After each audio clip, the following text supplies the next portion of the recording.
Bismillahirrahmanirrahim. Ya, ini ada yang sepertinya mengirimkan secari kertas. Kalau lihat dari tulisannya karena jelek nih pasti laki-laki nih. Ya. Assalamualaikum warahmatullahi wabarakatuh. Waalaikumsalam warahmatullahi wabarakatuh. Bagaimana hukumnya ketika suami saat bermasalah dengan istri sudah talak 1 langsung talak 3. Lalu suami dan istri menyesal dan ingin rujuk. Baik. 1 langsung talak 3. Iya. Ada lagi yang saking marahnya nggak talak 1 lagi, saya talak 3 sekalian gitu kan. Baik. Jadi teman-teman, saya mau katakan begini. Kita harus belajar dulu fikih munakah, fikih rumah tangga. Di dalam bahasan munakahat rumah tangga itu ada bagian talak. Talak itu asalnya bukan untuk memisahkan, tapi solusi terakhir untuk menyatukan kembali. Asalnya bukan untuk memisahkan, tapi solusi terakhir untuk menyatukan kembali. Bagian paling akhir. Quran surah kedua Al-Baqarah ayat 229. Sampai nanti panjang sekali, ya. Sampai 230, 231 sampai ke 233-nya diselang lagi masuk 234 rumah tangga lagi. Jadi pertama, talak ketika dikeluarkan itu ada urutan. Urutan pertama, jika punya persoalan jangan sampai keluar kalimat talak dulu. Kembali dulu ke Quran surah keempat An-Nisa ayat 34 sampai 35. Fokus. Ar-rijalu qawwamuna 'alan nisa, paling kiri sebelah atas.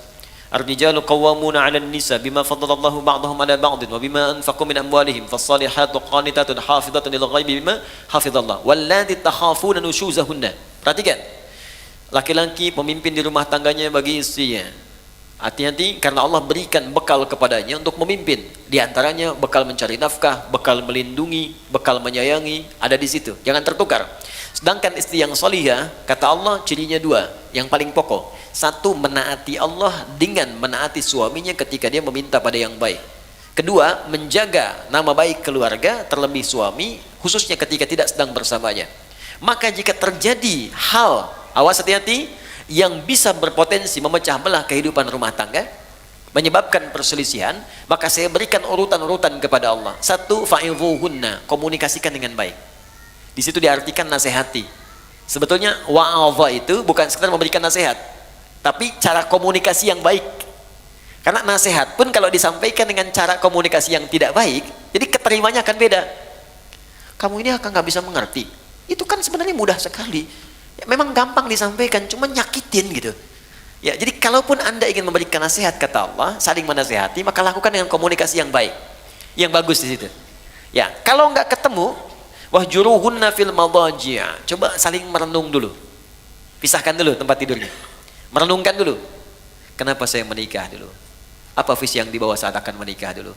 Apa harapan-harapan yang dibangun? Kenapa Allah saya pertemukan dengan si fulan? Kenapa dengan si fulan? Renungkan sampai di situ. Belum ketemu juga, maka cari orang ketiga yang bisa menjembatani. Terutama keluarga. Makanya saya sering katakan pada yang belum menikah, kalau cari wali, cari orang yang paling dekat hubungannya, yang paling mengerti kita. Makanya kenapa harus ayah? Karena nanti dari 3 tanggung jawab ayah, itu 2 diberikan pada suami yang telah akad selesai, yang 1 tetap jadi tanggung jawab orang tua, khususnya ayah. Yang 2 itu apa? 1, pemberian nafkah.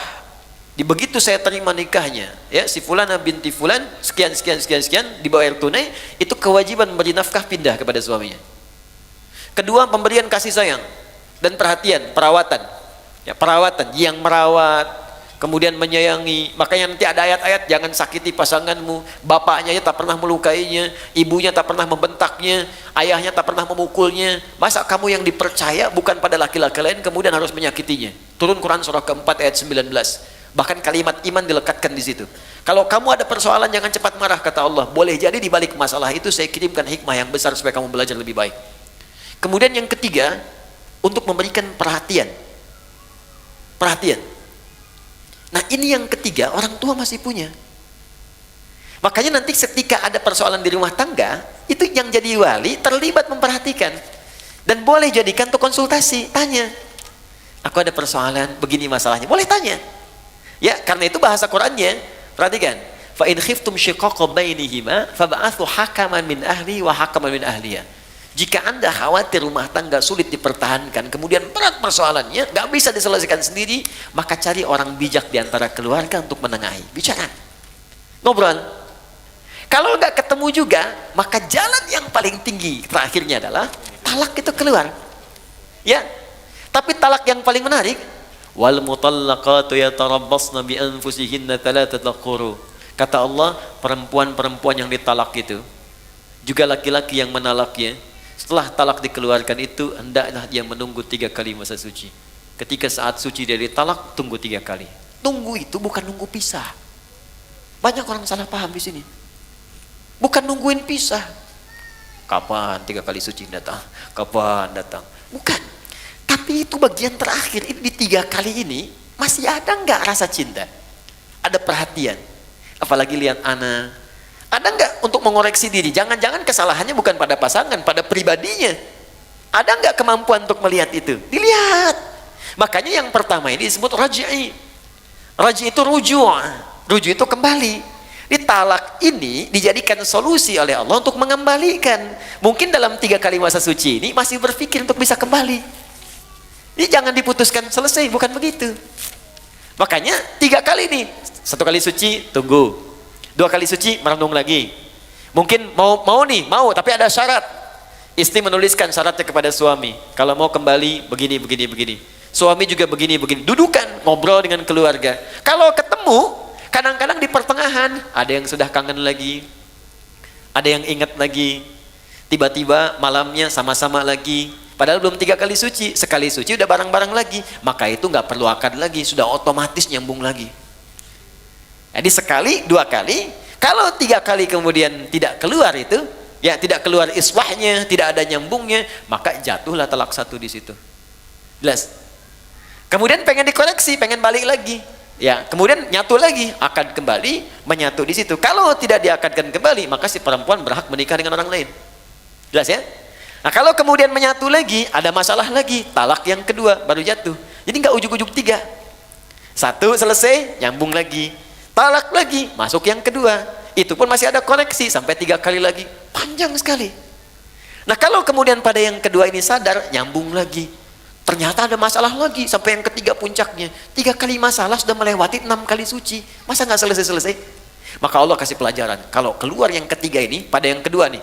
Pada yang kedua, kalau kamu sampai keluar talak yang ketiga lagi, kamu nggak bisa langsung nyatu kembali kecuali dua-duanya harus menikah dulu dengan yang lain dulu sebelum menyambung kembali, supaya tidak terjadi talak lagi yang ketiga. Tapi kalau memang nggak bisa disatukan dan memang ada hikmah, mungkin sampai di sini rumah tangganya, mungkin sampai di sini kelengkapannya, sudah, maka di situ kemudian berlaku talak yang ketiga. Jadi nggak ujuk-ujuk kemudian langsung 3, tidak. Ada tahapan di situ. Yang paling menarik begini, boleh jadi perpisahan itu hanya muqaddimah untuk mengantarkan pada penyatuan kembali. Saya punya guru falak yang sangat terkenal di Indonesia. Namanya Kiai Haji Yujan Esa. Yujan Esa. Alhamdulillah. Esa itu singkatan Endang Syarif. Kiai Haji Yujan, orang Garut ini. Wah ini Masya Allah, lebih cepat dari kalkulator. Jadi kalau udah ditanyakan, udah sekian. Arah kiblat sini. Kita hitung betul. Google kalah lah pokoknya, Kompas telat. Ya, jadi itu seketika. Haji Yujan itu didapatkan karena dikasih orang. Bahasa Arabnya Yujan. Wajada yajidu Yujan, dikasih orang Haji Yujan. Haji saya dikasih sama Allah lewat orang itu. Maka disebutkan Haji Yujan. Hajinya dikasih orang. Saya nggak perlu bangga dengan semua itu karena ini pemberian Allah. Esa Endang Syarif, maka dikenal dengan Kiai Haji Yujan Esa. Baik. Silahkan kalau mau singkat. Nah, kemudian menikah, sempat pisah. Tahu Anda apa yang terjadi? Sampai kemudian beliau menikah lagi, istrinya yang pisah ini menikah lagi. Di akhir masa hidupnya, dalam keadaan sepuh, istri yang ini meninggal, suami yang itu meninggal, dan menyatu kembali yang tadi. Di masa tuanya, menyatu kembali. Jadi kita tidak tahu rahasia apa yang Allah tetapkan di kemudian hari. Yang bisa kita jalani adalah apa yang terjadi di rumah tangga, ikuti ketentuan yang ditetapkan oleh Allah. Itu pasti solusi. Kalau punya masalah, duduk bicara, komunikasi yang enak. Terus perannya dilihat, Anda laki-laki, di perempuan. Kalau perempuan kata Allah, datang kepada laki-laki. Laki-laki itu pemimpin. Masih ingat kata-kata saya? Ciri khas pemimpin itu apa? Ya, ciri khas pemimpin tidak mau dipimpin. Dia hanya menerima masukan, tidak menerima saran. Ya, jadi kalau masuk kepada pemimpin, masuknya harus dengan cara yang tidak langsung. Biasanya kalau tidak tanpa mukadimah, papa sih begini-begini, balik lagi tuh. Tapi kalau kita masuk dengan cara yang lembut, Ma, saya mohon maaf kalau selama ini banyak salah, emang. Ya, nggak apa-apa, terima aja dulu. Nggak apa-apa. Iya, tapi mungkin Allah kirimkan papa untuk menyempurnakan apa yang kurang pada diri saya. Capek? Nggak apa-apa. Ya, memang hidup kita harus capek, Pak. Ya, tidak ada yang tidak capek. Kalau tidak capek mungkin kita sudah kembali kepada Allah. Saya bukan apa-apa, saya hanya takut ketika Allah tanya di kemudian hari, kenapa engkau tidak jaga pasanganmu dengan baik? Silakan, Pak, kalau ada yang salah bisa dikoreksi. Saya siap. Saya hanya khawatir sebelum pulang kepada Allah membawa beban yang tidak bisa saya selesaikan di dunia. Hari pertama diam, tapi malam dia akan berpikir. Tengah malam mungkin menangis. Besok-besok tiba-tiba datang kepada Anda. Ternyata saya yang punya salah, mah. Tuh kan, bener kan saya bilang kemarin. Tapi itu bisa terjadi. Ya, sholat, dalam sujud minta, ya Allah sentuh hatinya ya Allah, berikan kebaikan pada jiwanya ya Allah berikan kemuliaan, engkau pasangkan dia kepadaku bukan pada yang lain ya Allah, maka mohon ya Allah ringankan hisabku di hari kiamat. Itu lebih mudah. Jelas ya? Dan itu insya Allah akan indah. Bu, ada satu ya teman-teman akhwat. Ini kisah nyata di masa lalu. Ini mungkin awet untuk rumah tangga. Jadi setiap suaminya mau tugas di masa lalu, dia selalu berdandan rapi dandan. Terus diantar sampai ke depan pintunya. Sampai dilihat bayangannya hilang.